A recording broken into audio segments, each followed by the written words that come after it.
Well, how you doing, everybody? Tim here once again. A view from the South Stands coming to you on Monday, a day and a half after Toronto FC's inaugural game of the 2013 campaign, which of course saw the Reds go down to defeat against the Vancouver Whitecaps in Vancouver's BC Place Stadium with a 1-0 scoreline to the bad, not to the good.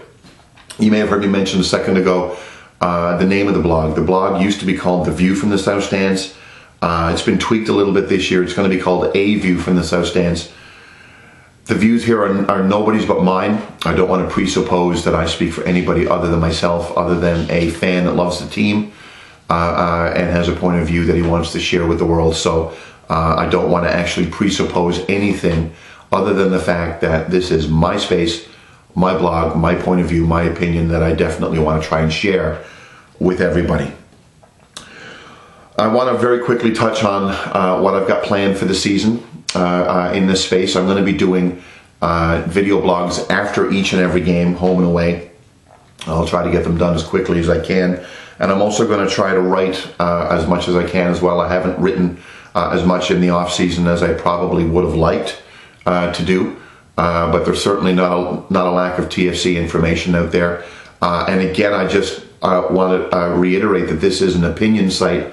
It's not a news site or anything along those lines, and it's going to be more about my personal views about what's happening with the team, painting with a broad brush, so to speak, and that's what I'm going to be writing about this season, maybe some of the bigger issues, and then of course using the video blogs to talk about the games themselves. And let's get to the game, shall we, because there was a lot of interesting things that I actually noticed that I definitely want to talk about.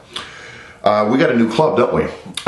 We've got essentially got a brand new defense. Eckersley now is a fullback who can actually bomb forward, which was encouraging to see on Saturday in Vancouver, because he can trust the fact that he doesn't have a slapdash couple of center backs behind him. He's got Darren O'D and Danny Califf, strong, experienced players, and Ashton Morgan on the left side, I think, speaks to the fact that Toronto FC arguably has the best defense depth-wise and quality-wise that it's had in its history. Where it stands, vis-a-vis the rest of MLS, I think obviously is a discussion for another day.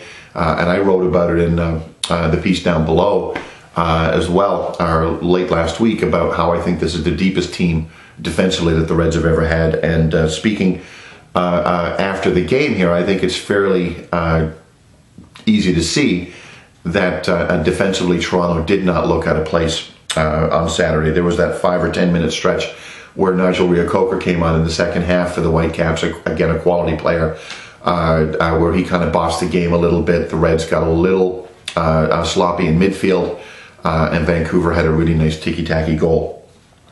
There were some other newcomers on display. Joe Bednick, who's going to be most likely the backup for Stefan Frei, didn't look out of place, made a wonderful save, a real punching save in the second half. I wouldn't be shocked if that save of the week in MLS this week were definitely a candidate.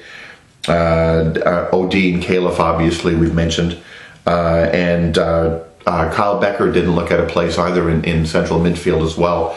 Hogan Ephraim, who played for Portsmouth in the English, I think, first division right now, until he actually left the team and is with us now on loan, played on the wing, looked a little leggy at times, looked real effective at times as well. So I think we're going to see more out of him as he gets his sea legs.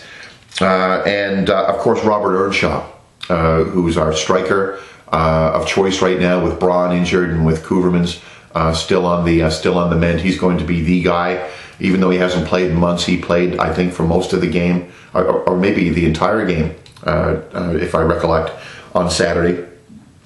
And speaking of Robert Earnshaw, I have to confess I don't know a lot about the player, other than the times I've seen him, on TV, watching Premier League and Championship games from the United Kingdom.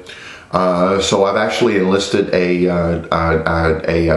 colleague from the United Kingdom who's going to be actually writing a guest piece, which is going to be up later on Monday, giving you guys a little more context about Robert Earnshaw. So I encourage you to take a look at that. That's going to be posted on the blog later on Monday. So a loss is still a loss. Of course, 3 points would have been nice, but we need to remember that there's a lot of context here. This is a new team. We had guys literally training with the team for the first time in Vancouver on Friday. Earnshaw in particular suits that bill. And this is a tough league to play away in as well. Even the best teams, I think San Jose had the best record last year.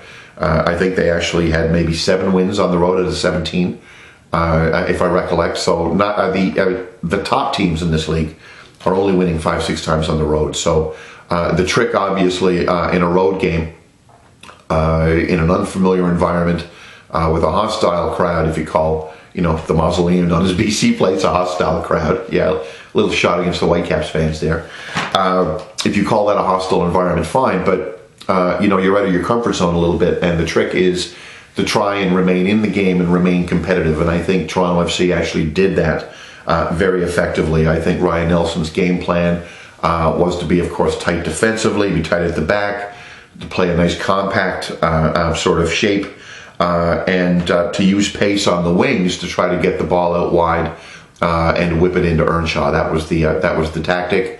It did keep them in the game. It came up a little short offensively, but it's certainly encouraging, at least in my opinion, in this A view from the South Stands.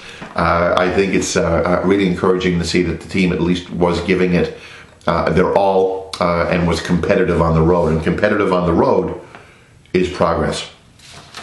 So I want to try to keep this one short and sweet. So I just want to end with two things. One, I'm really looking forward to obviously the home opener against Kansas City, who look really strong, by the way. I think they won 3-1 or 4-1 on the weekend. And they're going to be here. They're one of the better teams in Major League Soccer, so it's going to be a real challenge. But I'm looking forward to at least the lower bowl at the Rogers Centre being filled with thousands of screaming TFC fans, and I'll see you guys there on Saturday at 2 o'clock. And at the Rogers Centre, of course, we've got field turf. And we're going to have even worse field turf probably at that decrepit stadium known as Olympic Stadium next weekend in Montreal, which I'm going to be attending. I'm going to be on the TFC bus, and I hope to see some of you in the stands at Montreal as well. And then, of course, Saturday past at Vancouver, they played on really horrid turf at BC Place Stadium against the Whitecaps.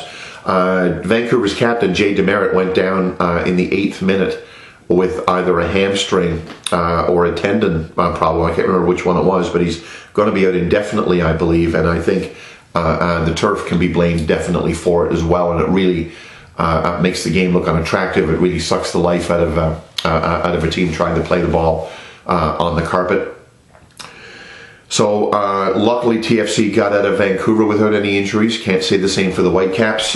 We've got the Rogers Centre, and we've got a game in Montreal before the home opener a couple of weeks from now on grass at BMO Field. And let's really hope that over the next couple of games the Reds can actually avoid any significant injury. So that's it. I want to thank you very much for watching. Again, more in this space. In the next day or so, there's going to be a piece down below about Robert Earnshaw, I should say. And I hope you look forward to that. Maybe get some insight from somebody in the UK who's actually seen him a lot more probably than we have. And there'll be much more to follow in this space as well over the few days as well, including more photos that I actually took at the season kickoff event last week, where they actually introduced the club and introduced the new uniform as well. So again, thank you very much for watching, and we'll talk to you again soon. Cheers.